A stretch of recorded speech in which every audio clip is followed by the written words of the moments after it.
Outside one of India's busiest airports, the early evening sky ignites into a fireball. This cloud just lit up. Felt like you could feel the heat. Flaming wreckage falls from the sky. It's a horrifying crash. I realized that the clumps that I saw all around me were either the remnants of the aircraft or dead bodies. When investigators arrive, they find the twisted remains of 2 passenger jets. 349 people are dead. Vital clues are buried deep underground. Investigators must piece together the day's events. Saudi 763 will maintain 140. Kazakh 1907, now reach 150. How had 2 crews that should have known each other's positions ended up in the world's deadliest mid-air collision?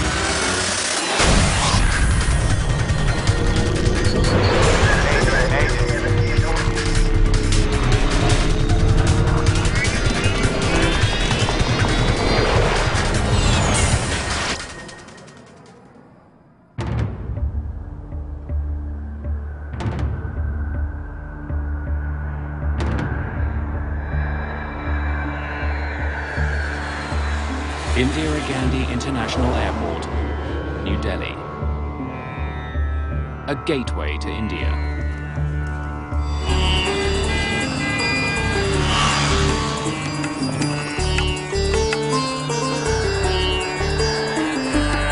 November the 12th, 1996. Busy? Air traffic controller V.K. Dutta arrives for the late afternoon shift. There was a ward supervisory officer. There was one person who was sitting beside me and he was assisting me. And the things were all normal. But normal at Indira Gandhi doesn't mean calm. This is becoming one of the most congested airports in the world. In 1990, the government of India signed open skies agreements with several different countries. Those pacts have made it easier for foreign airlines to land at Indian airports. Many airlines are taking advantage of the new policy. The open sky policy acted as a catalyst in the air traffic growth. The volume of traffic grew from, I believe, 175 movement a day to around 225 movement a day. Just past 6 o'clock, Saudi Arabian Airlines Flight 763 takes off into the sunset. Gear up. Gear up. Clear on left. Captain Khalid Al-Shabaili powers the Boeing 747 away from the runway. His co-pilot, Nazir Khan, handles all radio communication. There are 289 passengers on board. Many are Indian workers returning to their jobs in the Middle East. Saudi 763, airborne 03. Contact radar 127.9. While Flight 763 was on the runway, its movements were tracked and directed by an air traffic controller in the airport's tower. 279, good day. But shortly after the plane takes off, the tower passes the pilots over to approach controller V.K. Dutta, who's in another room at the airport. Approach controllers at Indira Gandhi guide planes through the airspace beyond the runways.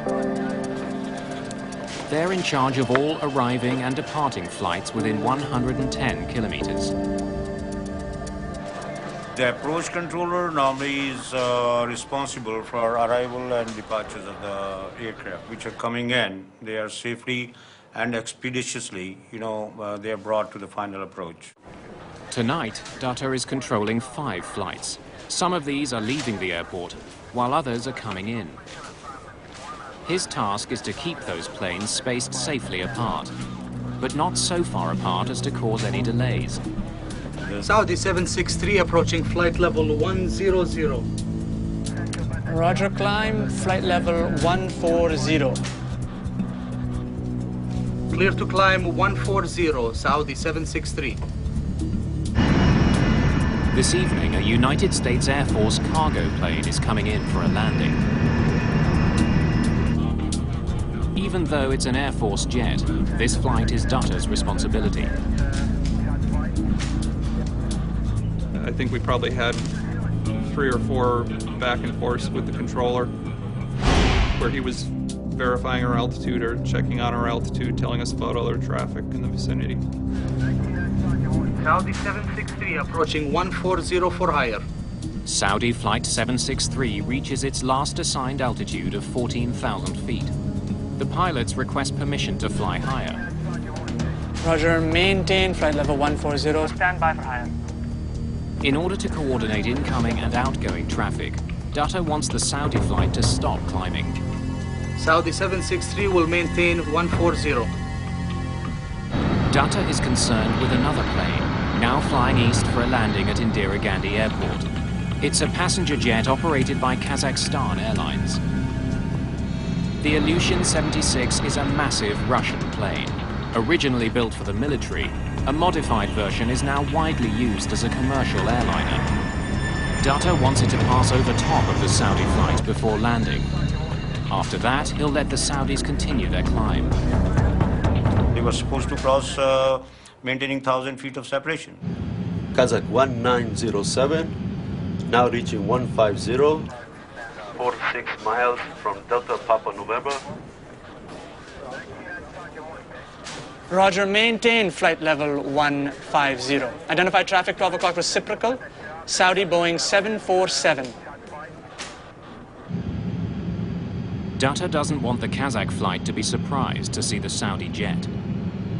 Since planes don't have radar to track other aircraft, they rely on controllers to warn them about other planes nearby. Maintaining 150, Kazakh 1907, will report. How many miles? All pilots tuned to the approach control radio frequency are able to hear one another as they communicate with the ground. How many miles? 8 miles now. It was strictly visual and trying to pick up on the radios where everyone else is at and what they're up to. Traffic is at 8 miles, level 140. Suddenly, a massive explosion shatters the evening's calm.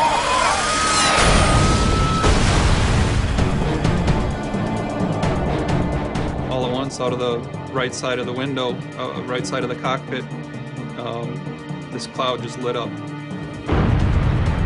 Those missiles? To my mind's eye, they were missiles kind of corkscrewing, picking up speed was what they looked like, and they looked like they were coming right at us. We actually started veering the aircraft away before it became apparent that they weren't coming at us.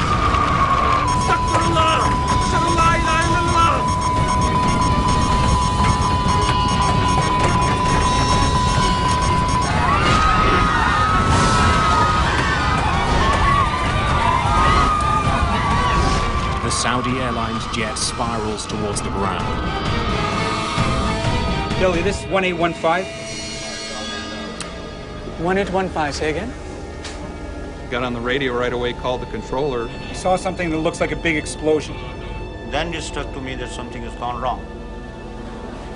On Dutter's radar screen, both the Saudi jet and the Kazakh plane have simply vanished. When I saw other blips are coming in, so I watched the sweep again.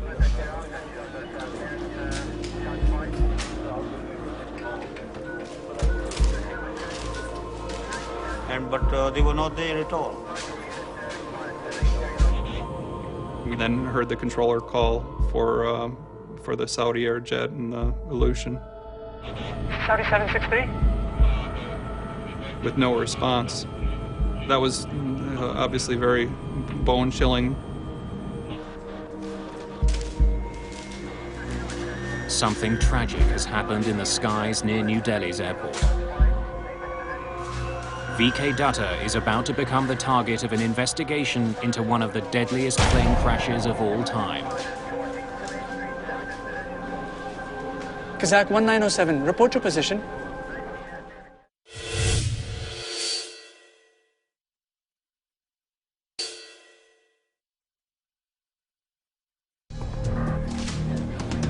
At New Delhi's airport, a sense of dread is growing. 2 planes have vanished from approach control's radar. The worst nightmare an air traffic controller has is the median police. Saudi 763?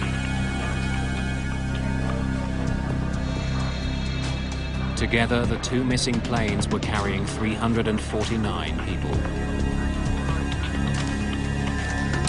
Kazakh 1907, report position. I gave 1 or 2 calls to Kazakh or Saudi. Saudi 763? I forward how many kids I have, where my wife is, whom I am related to.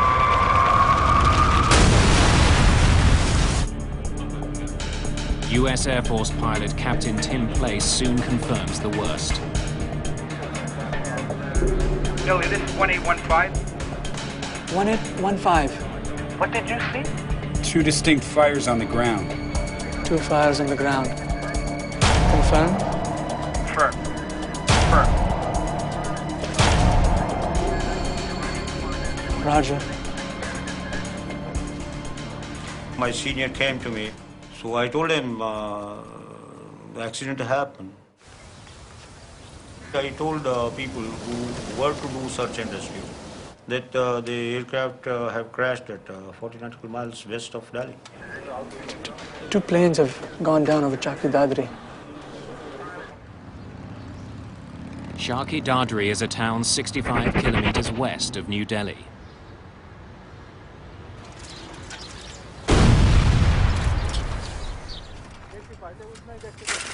Its mustard and grain fields are now burning with the twisted wreckage of 2 ruined airplanes.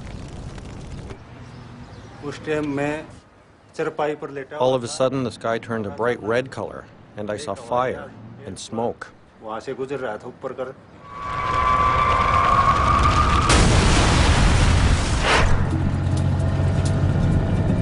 was told that there's been a mid-air collision. Apparently there's a jumbo jet which may be involved, and why don't you just head out? There was this adrenaline rush in that sense. I was very new in the business, and I knew I had to get that story. Vishnu Som is assigned to report on the crash for New Delhi television. He arrives in the darkness of night a few hours after the crash. We parked our vehicle on the side of the road, and it was, there was a fair bit of moonlight. He and his cameraman are one of the first media crews to arrive on the scene. Hey, turn off the light. Don't want to attract attention. Police have likely cordoned off the area.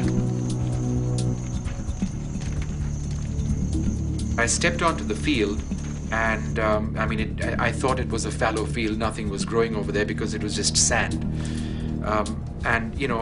Because it was dark and our only visual reference was the moonlight, we just sort of kept going. And then I remember seeing clumps around me, just these little piles on all sides. And because there wasn't enough light, I didn't know what exactly it was. And then I stopped because I said, something's terribly wrong over here. Turn on your light. Turn on your light. I realized that the clumps that I saw all around me were either the remnants of the aircraft or dead bodies.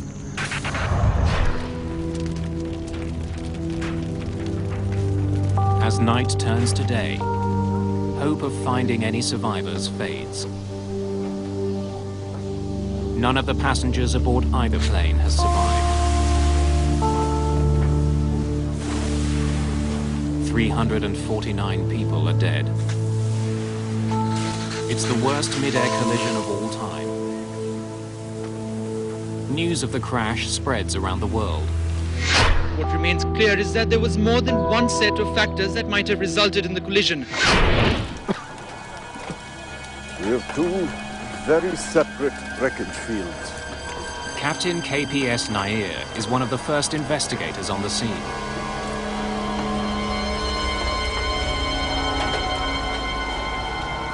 I was aghast, horrified. I can't explain it because I had never seen anything like that before. It is something which I can't explain. The Kazakh flight and the Saudi Airlines jet have fallen 7 kilometers from each other. Investigators have 2 separate crash sites to examine, but they know one cause will explain both accidents. It's unlike a single aircraft falling somewhere. 2 large-bodied aircraft colliding each other in the sky. There are different causes. How had 2 planes that were supposed to be 1,000 feet apart collided? Investigators consider 3 possibilities. An error on the part of the air traffic controller, an error by one of the crews, or the failure of an instrument on one of the planes. They hope the mangled wreckage will hold the clues they need. Their first priority is to find the black boxes from both planes.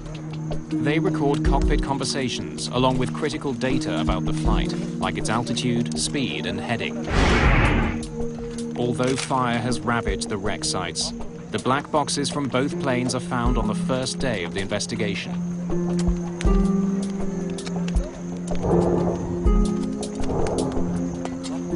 But for the moment, they hold their secrets. It will take several months for experts to extract data from the recorders. In the meantime, investigators focus on conversations between the 2 planes and the air traffic controller. In this particular case, we had the evidence of the ATC transcript. Without onboard radar, the planes around Delhi's airport rely on air traffic controllers to guide them. VK Dutta comes under enormous pressure. Did he make mistakes that caused the worst mid-air collision ever? Those times were bad. These media people, they crowd foul. So I told them that, there's no fault of mine. Hi, I'm VK Dutta. I'm sorry to keep you waiting. Have a seat. Investigators want to know everything that Dutta did on the night of the crash. Was traffic heavy? Evenings are always busy. Dutta's radar doesn't track a plane's altitude. Instead, controllers in New Delhi write a plane's last reported position on a strip of paper. The strips are continually updated. It's the only way for controllers to keep track of the altitude of the planes under their control. Level information is not there, so level has to be confirmed by the pilot. Kazakh 1907, now reaching 150.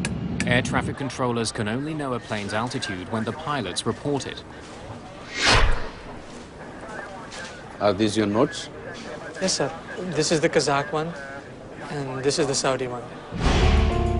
The area that Dutta manages is divided into a network of air corridors. Controllers use them to channel flights in and out of the airport. But many of the corridors are used for military flights. In fact, even at such a busy airport, there's only one main corridor for commercial planes. In cases like this, there are strict rules he has to follow. Roger, maintain flight level 140, stand by for higher. Dutta was supposed to ensure that the 2 planes were 1,000 feet apart as they approached each other. He planned to do what he'd done many times before, have the incoming plane pass 1,000 feet over top of the outbound plane. It was a routine procedure, but somehow the 2 planes had ended up on a collision course. One of the 2 planes was not where it should have been. Investigators wonder if Dutta made a mistake that led to the horrific crash. Poring through the ATC transcripts, investigators quickly learned that Dutta had given the 2 planes the proper directions. But since his radar doesn't display altitude, there was no way for him to tell if the planes followed those instructions. Investigators are so convinced that Dutta did nothing wrong.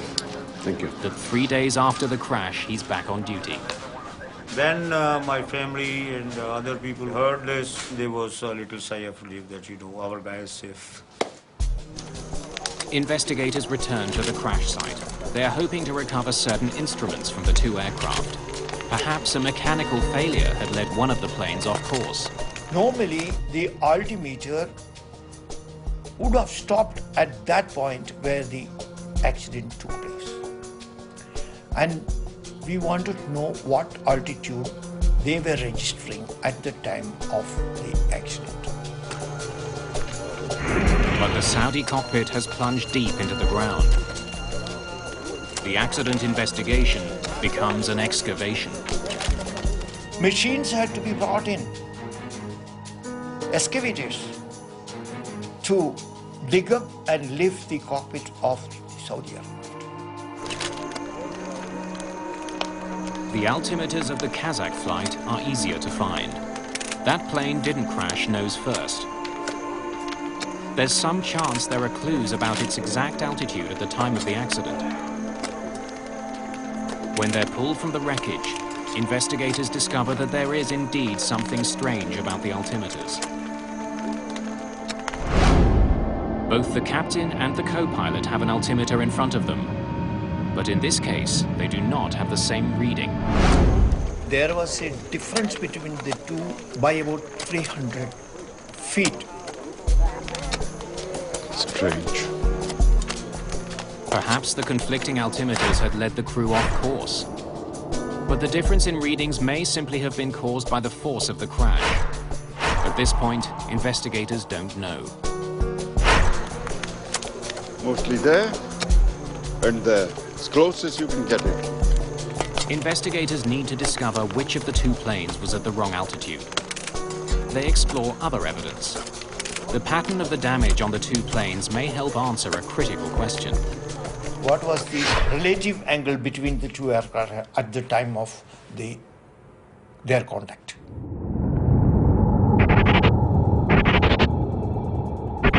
Most of the pieces from the two planes are kilometers apart, but a large section of the tail from the Saudi aircraft is found near the beginning of the debris field.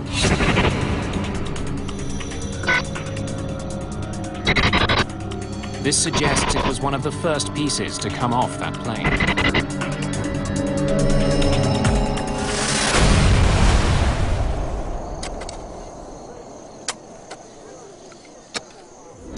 The tail of the Kazakh plane appears to have pierced through the left wing of the Saudi jet. If that's the case, the Kazakh flight hadn't been above the Saudi jet when they collided, as air traffic controllers thought. It must have been below it. It's a puzzling discovery that adds to the mystery.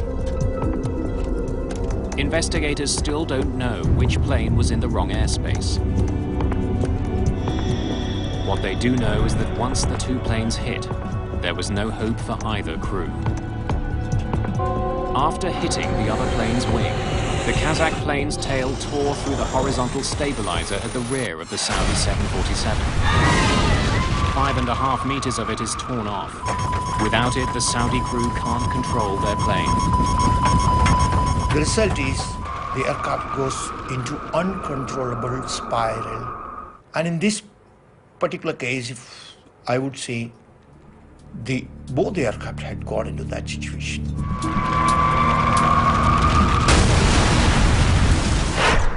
What they've found in the wreckage of the two jets frustrates the investigators.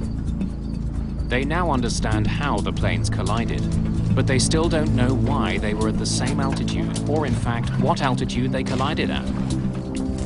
How had the Kazakh jet, which was supposed to be above the Saudi flight, ended up below it? Almost 2 weeks after the accident, Captain Ashok Verma joins investigators at the scene. By that time, the operations for digging the Saudi cockpit had been completed. Whatever equipment was recoverable had been recovered. Like the rest of the evidence uncovered so far, the instruments from the Saudi plane don't help explain what happened. The force of the crash has completely destroyed them. With the disappointing discovery, investigators are forced to move on. They've learned all they can at the crash site. The case now depends on what they can find out from the black boxes. Investigators hope that somewhere on the cockpit recordings or buried in the flight data are the clues they need. Where were the planes when they collided? And how had they ended up on a deadly collision course? Get to the 150! Just at the 140! Stop the gun!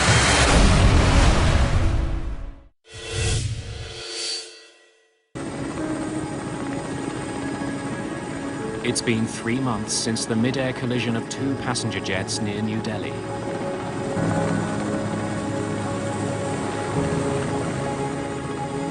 Investigators have been frustrated by a lack of conclusive evidence.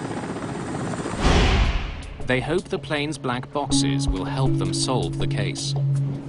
In order to avoid any suggestion of bias, the boxes from the Saudi flight are being analyzed in England. Technicians from the Air Accidents Investigation Branch try to extract valuable data. The neutrality of state where the recorders are handled was an essential thing. Each plane was equipped with 2 black boxes, a flight data recorder and a cockpit voice recorder. The flight data recorder contains information on dozens of aspects of a plane's performance.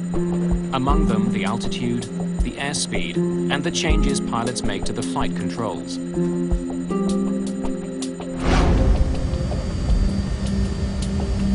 The cockpit voice recorder picks up all the conversations in the cockpit.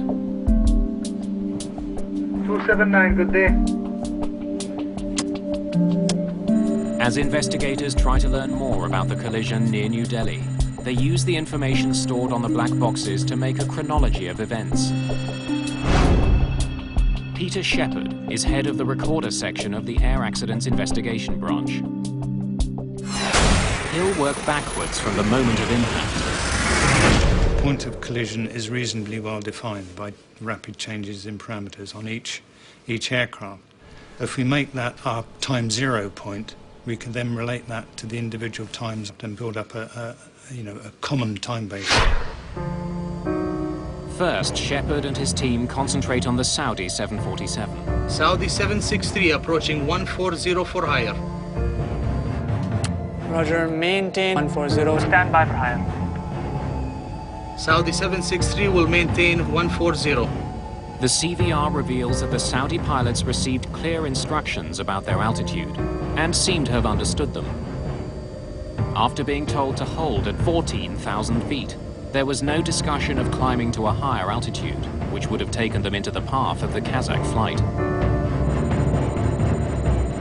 Next, Shepherd looks at the flight data recorder to confirm that the Saudi flight actually followed the instructions it was given. The recorder from the Saudi flight showed us that the altitude had been normal during climb out. The Saudi pilots leveled off at 14,108 feet, well within their safe corridor. It had leveled at its assigned altitude of 14,000 feet and continued to fly level. The Saudi pilots followed the ATC instructions meticulously, which is borne out by their confirmatory calls back to the ATC. Air traffic controllers wanted the 2 planes separated by 1,000 feet and wanted the Saudi plane to fly below the Kazakh jet. If the Saudi pilots did nothing unusual, suspicion is growing that somehow it was the Kazakh plane that was in the wrong place. Alarmingly, when investigators examine the information from the Kazakh jet's flight data recorder, they discover that it descended far below the 15,000 feet it was supposed to stay at. Moments before the collision, the Kazakh plane is at 14,100 feet, almost 1,000 feet lower than its assigned altitude and less than 10 feet below the Saudi flight. It then powered directly into the Saudi jet. The Kazakh crew had not stopped descending at the altitude they were clear to, that was 15,000 feet. But why had the Kazakh flight dropped so badly off course? Kazakh 1907, report position. Kazakhstan Airlines presents one theory for their plane's dramatic loss of altitude. The Kazakhstan defense mainly relied on presence of turbulence. Perhaps a sudden burst of turbulence had forced the plane lower. The data recorder of the Kazakh flight does seem to indicate that the crew had a bumpy ride. It shows two distinct and sudden drops of more than 400 feet. The airline claims both of these drops were caused by turbulence. But Peter Shepard isn't so sure. When we saw the jumps of 250, 500 feet, our initial response was that these can't be right. I mean, you know, it was the rate at which they changed was beyond that an aircraft could actually perform. What else could cause the plane to drop so quickly, or at least seem to drop so quickly? Shepard searches for an explanation. We tried to resolve the inaccuracies in the Kazakh recording by looking at the other parameters that were recorded and trying to derive altitude using these other recordings. It's intricate math. By using information including the speed and rate of descent from the flight data recorder, Shepard determines that the plane was on a steady downward approach. The reason for the apparent sharp drops is simple. Shepard learns that the sensor that sends altitude information to the flight data recorder was faulty. It would stick and temporarily stop sending information. When it got unstuck, it would wrongly appear as though the plane had lost considerable altitude. It's as if there was a bit of glue on one area and it stuck in that. And eventually the altitude changed so much, the force on it made it jump again, and it stuck there for a little while. Investigators can now conclusively dismiss turbulence as a factor in the collision. So there's no sudden descent? Scanning maintenance records, investigators also discover that there was no problem with the Kazakh plane's altimeters. They conclude that the difference found in the cockpit instruments result of the crash. It didn't cause it. To understand why the Kazakh plane kept descending after it was told to hold, investigators turn to the cockpit voice recorder. It begins long before the crash itself. Initially, there are no hints that anything is wrong. Kazakh 1907, report level passing. Passing 240, Kazakh 1907. Because the Ilyushin 76 is a modified military plane, it has another unusual feature, a position for a radio operator in the cockpit. Igor Rep mans that position and handles all communications for the Kazakh flight. Roger, over to Delhi approach 127.9. 127.9, bye-bye, Kazakh 1907. As the aircraft nears the airport, Rep gets in touch with approach controller Dutta. Delhi approach, good evening. Kazakh 1907. Passing 230 to 180.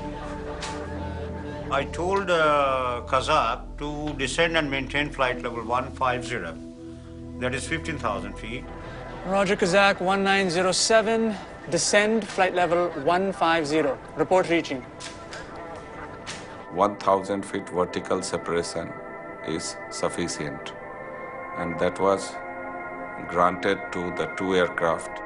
Kazakh 1907, now reach 150. The Kazakhstan radio operator had at one time stated reaching flight level 150. It's just 1 minute before the impact. And at this point, the Kazakh plane appears to be right where it's supposed to be. 1,000 feet higher than the Saudi plane. But investigators know that instead of leveling off, the plane continued to descend. This is where the trouble starts. As investigators compare the flight data information to the cockpit voice, they notice something disturbing. Kazakh 1907, now reach 150. When Rep calls out that they've descended to 15,000 feet, he's actually over 1,000 feet higher than he thinks he is.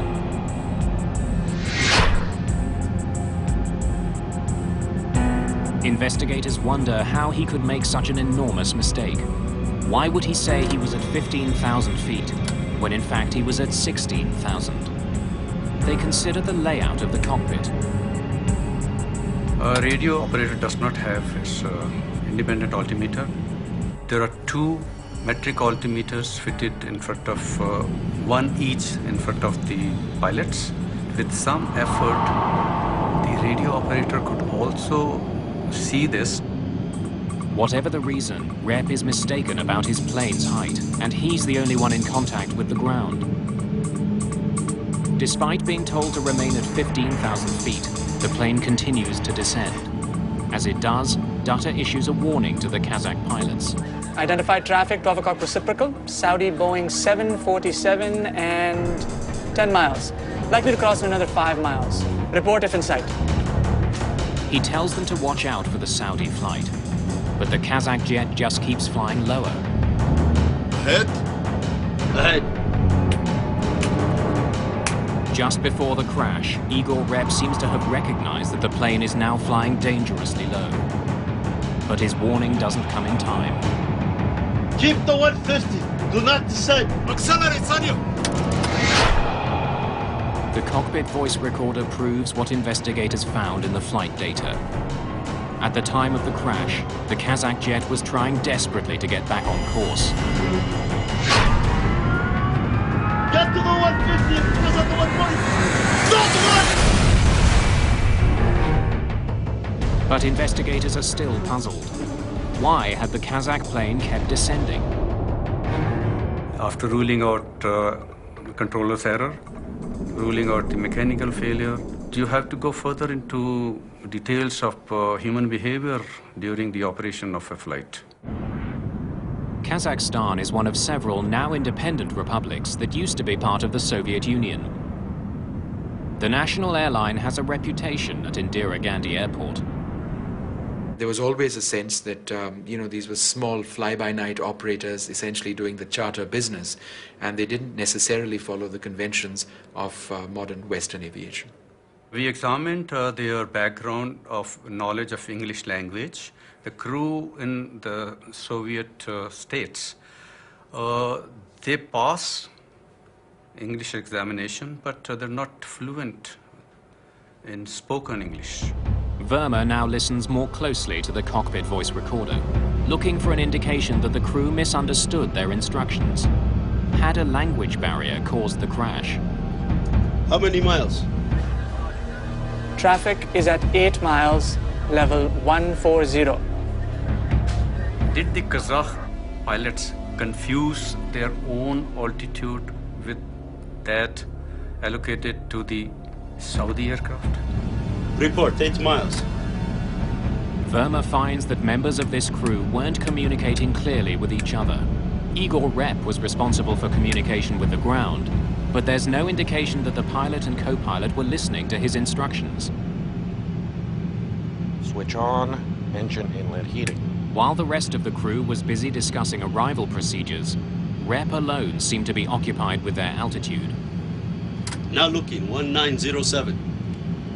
It is a usual practice that the briefing for the arrival is completed before start of descent, so that all crew can pay full attention to the radio. While the radio operator appears to have understood that the Saudi plane was at 14,000 feet, investigators believe the co-pilot thought that he was cleared to 14,000 feet and continued his descent. Hold the level. What level were we given? When the pilot does respond, he seems confused. I think pilots did not pay that much attention and relied too much on the radio operator and to navigate the aircraft during this critical phase. The decision to increase power and stop descending ends in tragedy. Keep the 150. Do not descend. Accelerate, Sanyo. Get to the 150 because of the 140. Don't run!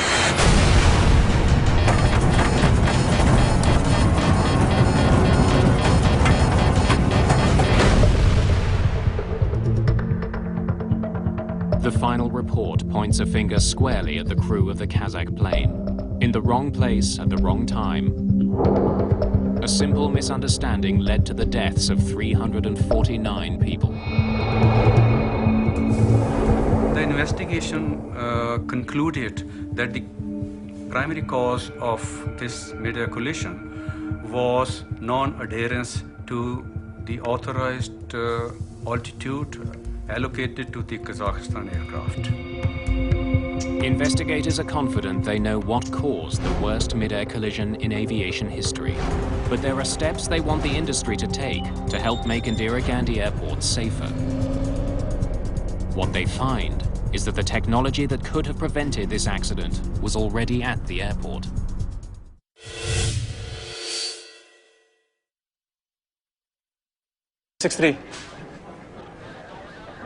Investigators have determined that poor cockpit communication and a simple misunderstanding caused a devastating accident which killed almost 350 people.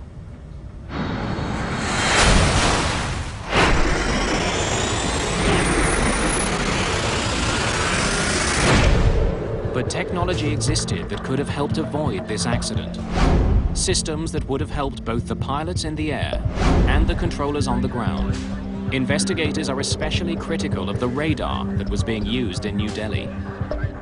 Air traffic controllers did rely on fairly outdated technology at that stage. There wasn't any secondary radar available at Delhi Airport. There was only an old primary radar.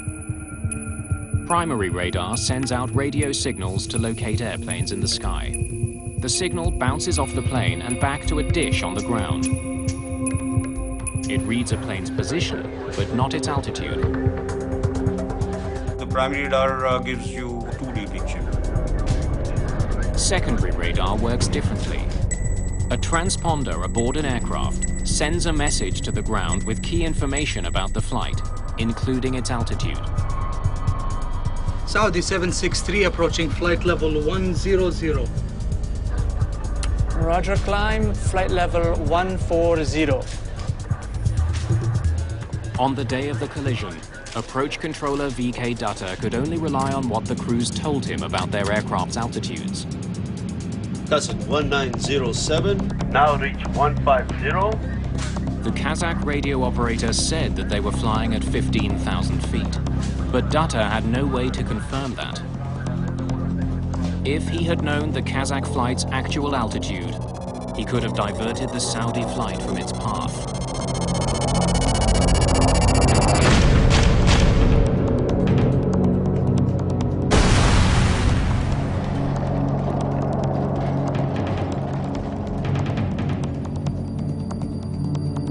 That is the 3D picture. So you have some time to react to it. You can take the aircraft away.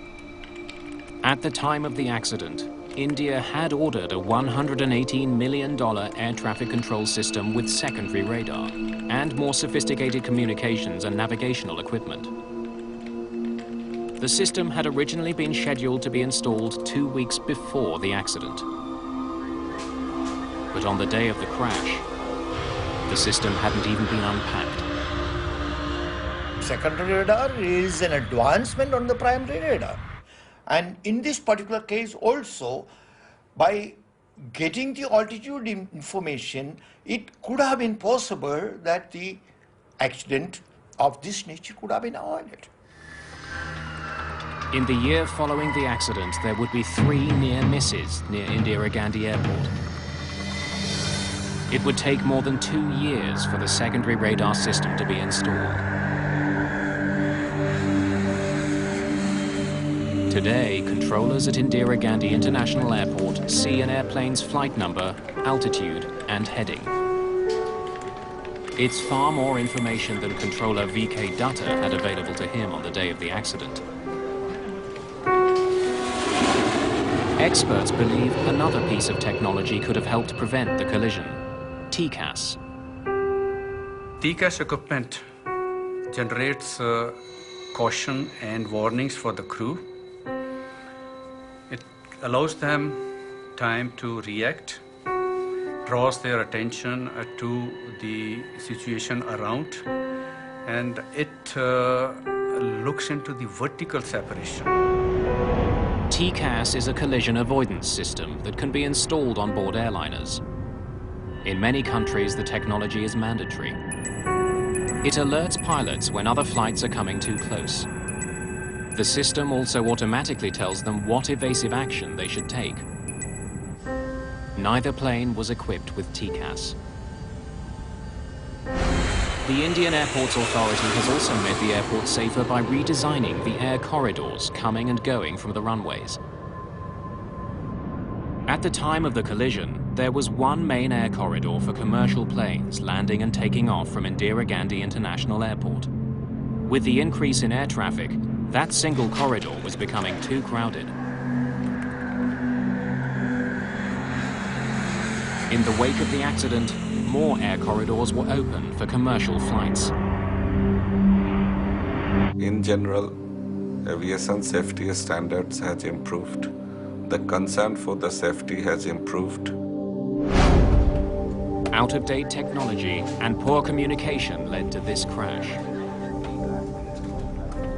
But like almost every aviation accident, it was a chain of seemingly minor events that ended in disaster. In retrospect, there were some very unlucky people to meet in the sky that night. You know, it's a 1 in a million chance for that to happen. Certainly there were other things that could have helped: radar, collision avoidance systems, and I think we continue to make advances there. I don't worry about flying. Certainly, you know, destiny, I don't know. It was glad we weren't 5 minutes in front of where we were at, that's for sure. V.K. Dutta went on to have a long career as an air traffic controller. Today, he works at a college training young controllers. So I'm chief instructor there. So I'm training ATCUs. I'm addicted to my job. I love it. I really love it. Dutta, who was initially suspected of having caused the crash, helped implement the changes to make New Delhi's airports safer. His efforts have paid off. The airport now handles 20 million passengers a year. Since the new radar system was installed and the new corridors opened, there hasn't been a fatal accident at this airport.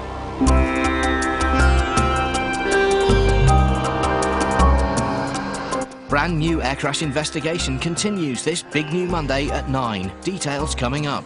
Next, it's Carrier.